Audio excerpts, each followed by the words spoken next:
नमस्कार। आज ज्येष्ठ मास के शुक्ल पक्ष की एकादशी दिन मंगलवार, यह ज्येष्ठ मास का आखिरी चौथा मंगलवार है, अर्थात ज्येष्ठ महीने का आखिरी बड़ा मंगल है। आज के इस शुभ दिवस पर अपनी इस चर्चा का आज चौथा सोपान है, जिसे मैं आज पुनः कर्नाटक राज्य से कर रहा हूँ। आज मैं कर्नाटक राज्य में एक नागरहोल स्थान है, जो कि एक बहुत बड़ा वन प्रांत का स्थान है, जिसमें एक कबिनी नाम की नदी है, जो कि कावेरी नदी की ट्रिब्यूटरी है। उसी के किनारे बैठ के नागरहोल फॉरेस्ट रिजर्व से, नागरहोल फॉरेस्ट सेंचुरी से यह चर्चा अपनी कर रहा हूँ। हनुमान जी की जन्मस्थली कर्नाटक है, इसलिए यहाँ आकर के हनुमान जी की चर्चा करने का एक सौभाग्य प्राप्त हुआ और अपनी चर्चा को मैं निरंतर अनुरत आगे बढ़ाते हुए इस चर्चा को आज यहाँ पे अपने इस स्थान पे ले आया हूँ, जिसमें यह पाया गया है कि भक्ति आंदोलन का जन्म कर्नाटक में हुआ और 12वीं शताब्दी में वासवण्णा नाम के एक संत थे, जिन्होंने भक्ति आंदोलन को जन्म दिया और वो फिर आंदोलन उत्तर भारत में पहुंचा 15वीं-16वीं शताब्दी में, जिसमें बड़े बड़े संत हुए, मीराबाई, कबीरदास, सूरदास, तुलसीदास, जिन्होंने की बड़ी ऊंचाइयां प्राप्त की। तो यह देखा जाए तो भक्ति के लिए जो 3 मूल अवयव हैं, वह स्वाध्याय, सत्संग और सेवा। तो स्वाध्याय करने से फिर आगे सत्संग होता है, फिर सेवा होती है। और आदमी और पशु में आहार, निद्रा, मैथुन और भय कॉमन होता है। सत्संग से आदमी पशुओं से ऊपर उठ जाता है और बिना सत्संग के विवेक नहीं होता। तो जब विवेक होता है तभी आदमी पशुवत आचरण से ऊपर उठ करके मानव में उच्च मानवीय गुणों को प्राप्त कर लेता है। इसलिए सत्संग का बड़ा महत्व है। इसलिए सत्संग को हम लोग आए अपने जीवन में अपनाएं और उसी सत्संग की चर्चा के लिए सुंदरकांड की चर्चा को आज हम आगे बढ़ाते हैं। 14वां दोहा है सुंदरकांड का, जो कि आज हम ले रहे हैं पुरानी चर्चा के आगे। रघुपति कर संदेश अब सुनु जननी धरि धीर, अस कही कपि गदगद भयउ भरे बिलोचन नीर। हे माता, अब धीरज धरकर श्री रघुनाथ जी का संदेश सुनिए। ऐसा कहकर हनुमान जी प्रेम से गदगद हो गए, उनके नेत्रों में जल भर आया।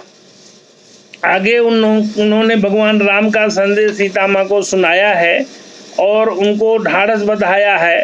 कह कपि हृदय धीर धरु माता, सुन राम सेवक सुखदाता। उर आनहु रघुपति प्रभुताई, सुन मम बचन तजहु कदराई। श्री हनुमान जी ने कहा, हे माता, हृदय में धैर्य धारण करो और सेवकों को सुख देने वाले श्री राम जी का स्मरण करो। श्री रघुनाथ जी की प्रभुता का हृदय में लाओ और मेरे वचन सुनकर कायरता छोड़ दो। फिर अगला दोहा है, निश्चर निकर पतंग संग रघुपति बाण कृषाणु, जनी हृदय धीर धरु जरे निशाचर जानू। राक्षसों के समूह पतंगों के समान और श्री रघुनाथ जी के बाण अग्नि के समान हैं। हे माता, हृदय में धैर्य धारण करो और राक्षसों को जला ही समझो।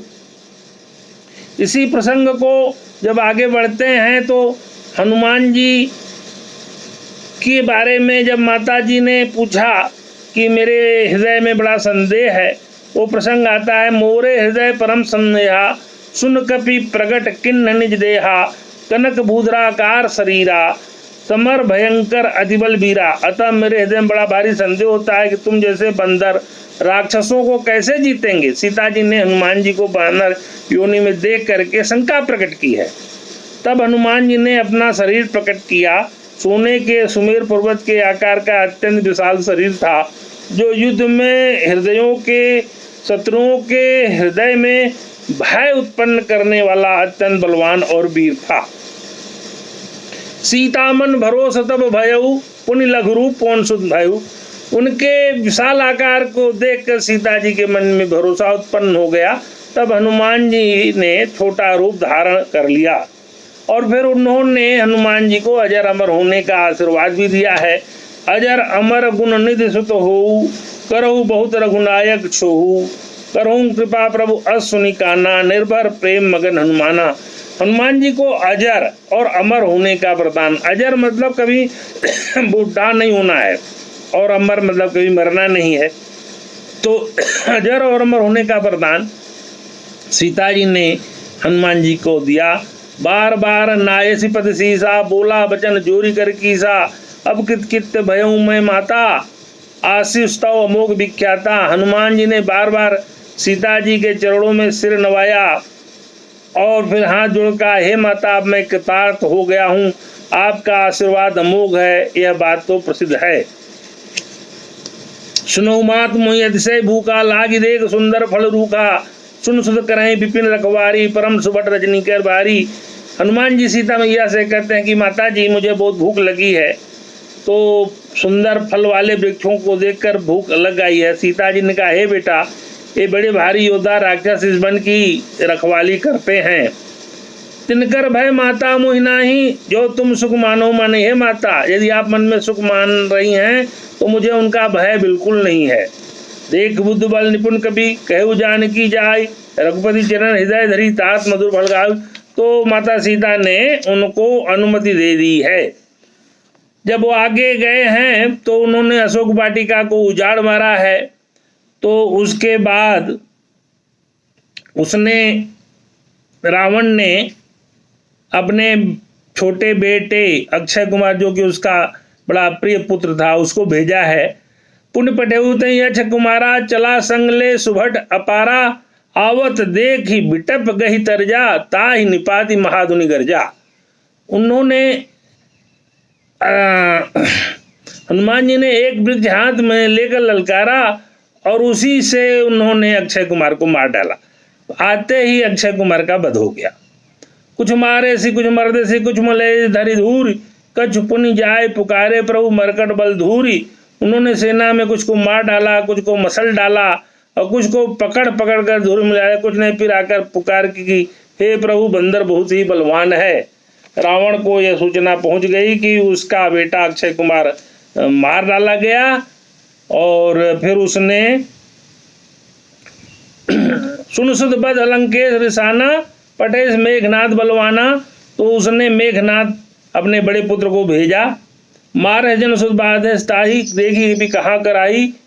मेघनाथ भेजा, हे पुत्र, उसे मारना नहीं, उसे बांध लाना, उस बंदर को देखा जाएगी कहाँ का है। मेघनाथ को भेजते हुए रावण ने उसको समझाया कि उसको बंदर को मारना नहीं, उसे पकड़ कर ले आना। चला इंद्रजित अतुलित जोधा, बंधु निधन सुन उपजा क्रोधा। इंद्रजित मेघनाथ अपने भाई अक्षय कुमार का वध सुन करके बहुत ही क्रोध में था। ब्रह्म अस्ति सादा कभी मन किन्न विचार, जौन ब्रह्म सर मानव महिमा मिटे अचार। तो हनुमान जी का जब मेघनाथ से युद्ध हुआ तो हनुमान जी जब भारी पड़ने लगे तो उसने ब्रह्मास्त्र का प्रयोग कर दिया। तो जब ब्रह्मास्त्र का प्रयोग किया तब हनुमान जी ने उसकी मर्यादा रखी। ब्रह्म सादा के मन के जौन ब्रह्म महिमा मिटई मैं पार। तो उन्होंने मन विचार किया, यदि ब्रह्मास्त्र को नहीं मानना तो उसकी महिमा मिट जाएगी। जा सुनाम जब सुनो भवानी, भव बंधन काटे नर ज्ञानी। तास दूध की बन तरुआवा, पब्र का रज लगी कभी बधावा। शिव जी पार्वती जी से कहते हैं, हे भवानी सुनो, जिसका नाम जप कर ज्ञानी विवेक मनुष्य जन्म मरण के बंधन को काट डालते हैं, उनका दूध कहीं बंधन में आ सकता है, किंतु प्रभु के कार्य के लिए हनुमान जी ने अपने को बधा लिया। कर जोरे सुर विनीता, भ्रिकिट बिलोकत सकल सबीता। देखी प्रताप न कपि मन शंका, जिम हिगन मोह गरुड़ असंका। हनुमान जी को बांध करके मेघनाथ रावण के दरबार में लाता है। देवता और दिक्पाल सब हाथ जोड़े बड़ी नम्रता के साथ भयभीत होकर रावण की तरफ ताक रहे हैं। उसका ऐसा प्रताप देखकर भी हनुमान जी के मन में जरा भी डर नहीं हुआ। निसंग खड़े हैं, जैसे सर्पों के समूह में गरुड़ निसंग खड़े रहते हैं। तो आज की चर्चा में हम दुआ नंबर 20 तक पहुंच गए। अब हम अपनी चर्चा में हमेशा की तरह गीता का कोई श्लोक लेते हैं। तो आज गीता का चौथे अध्याय का 39वां श्लोक लेते हैं। श्रद्धावान लभते ज्ञानम तत्पर संयतेन्द्रिय, ज्ञानं लब्ध्वा परां शांतिम चिराधिगच्छति। जो जितेंद्रिय तथा साधन प्रायण है, ऐसा श्रद्धावान मनुष्य ज्ञान को प्राप्त होता है और ज्ञान को प्राप्त होकर वह तत्काल परम शांति को प्राप्त हो जाता है। ज्ञान श्रद्धावान को ही मिलता है, ऐसी चर्चा में आया है। और हनुमान जी भी रावण के दरबार में बिना भयभीत हुए खड़े रहे, यानी ये तो ज्ञानी नामक गृहम थे, ज्ञानियों में सर्वश्रेष्ठ थे, तो इसलिए उनको ज्ञान की प्राप्ति थी और रावण से वो बिल्कुल नहीं डरे थे और उनके सामने सीना तान के खड़े हुए थे। अपनी चर्चा में सुंदरकांड की चर्चा ले करके उसको गीता से जोड़ना, ये मेरा उद्देश्य ये था कि प्रभु की चर्चा भी हो जाएगी और लोगों को सुंदरकांड और गीता जी के बारे में थोड़ी हमारे तरफ से एक जागृत करने का एक प्रयास है। मैं न बहुत ज्ञानी हूँ, न तो कोई बहुत अच्छा वक्ता हूँ, और यह स्वांतः सुखाय ही प्रयास था जो कि चलेगा। ये मंगलवासरीय एक तरह का कार्यक्रम है जो कि आगे भी जारी रहेगा और ये चर्चा करने का उद्देश्य यही है कि मन को थोड़ा इस सांसारिक जंजालों से थोड़ा हटा करके थोड़ा प्रभु के चरणों में लगाया जाए। उसको लगाने के लिए सुंदरकांड से बढ़िया कोई चर्चा हो नहीं सकती। हम लोग इस संसार में तमाम तरह